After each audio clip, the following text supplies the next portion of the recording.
So after the pandemic broke out, I didn't play any tournaments until June the following year.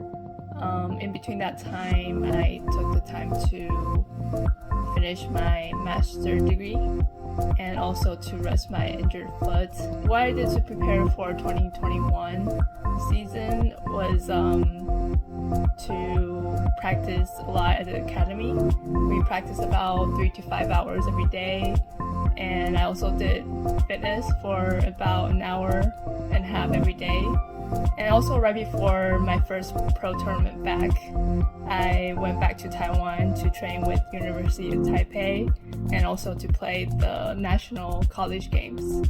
So yeah, that's what I did.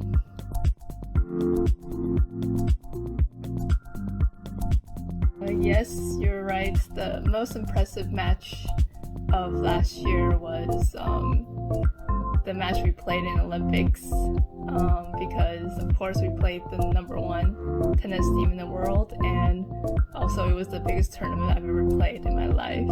So the whole experience was amazing, and I don't think I'll ever forget it.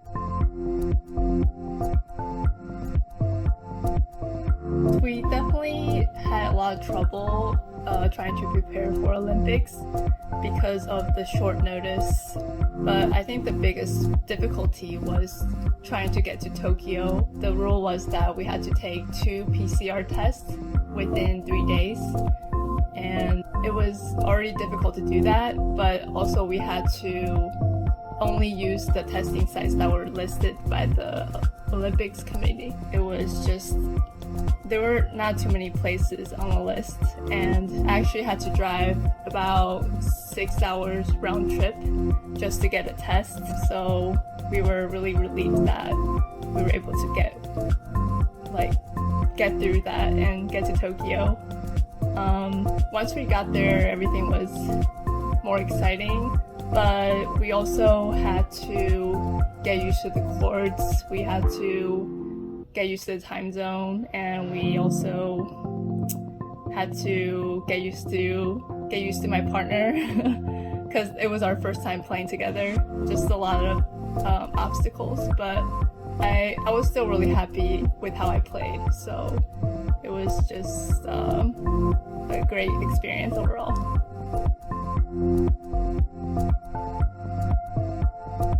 I would say my partner would be the one who is more comfortable at the net, and she would be the one who likes to do all the formations.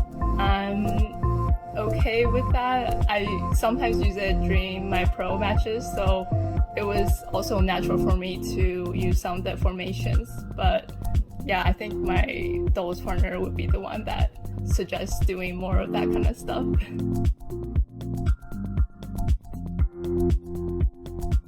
After the journey in Tokyo, I definitely feel more motivated and inspired because I want to experience again, I guess. It was too quick and surreal. But also, after coming out of that was, I feel like I have to be socially more responsible because as an Olympian, I have to be more aware of my image, and also I have to set like a good example for the younger generation. So that's what I feel right now.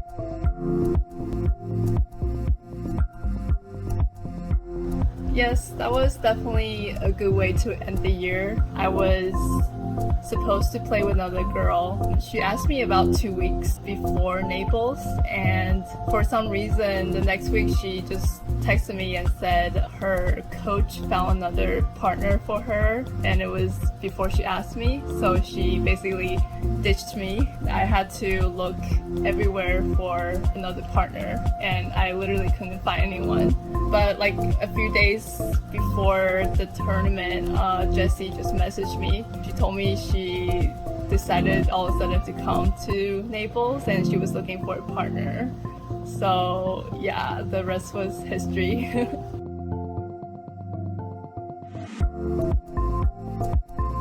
because I rested for so long, my ranking has dropped a lot. So in order to improve that, I need to work on my game. I hope to definitely increase my ranking by a lot this year. But another goal is to stay mentally and physically well and healthy, because sometimes when we focus on our results, we sometimes forget to take care of our mind and body. So I think it will be important to remember that for this year.